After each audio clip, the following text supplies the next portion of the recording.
রাতভর এত অস্বস্তিকর গরম দিচ্ছে, সারা রাত যদি দরজালাটা একটু খুলে রাখা যায় তাহলে ঘরটা একটু স্বস্তি পায়। কিন্তু সেটা তো করে উঠতে পারি না, কারণ আমরা তো গ্রামে থাকি। আমাদের এই সাইডটা আবার একটু সাপখোপের ভয় আছে।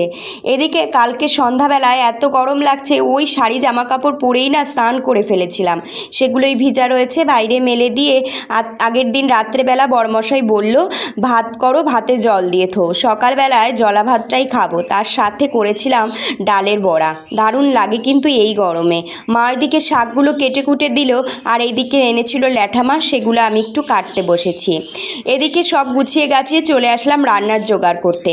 সংসার মানে খাওয়া দাওয়া রান্না বাড়া, এক পত্তন শেষ না হতে হতে আরেক পত্তনের জোগাড় করতে হয়। যাই হোক, আজকে না টক ডাল করব। এই গরমে এর থেকে ভালো খাবার বোধহয় আর কিছু হতে পারে না। আর এদিকে এনেছিল ল্যাঠা, তাই দিয়ে এই যে থানকুনি পাতা, একদম প্লেন রান্না। চলো থালা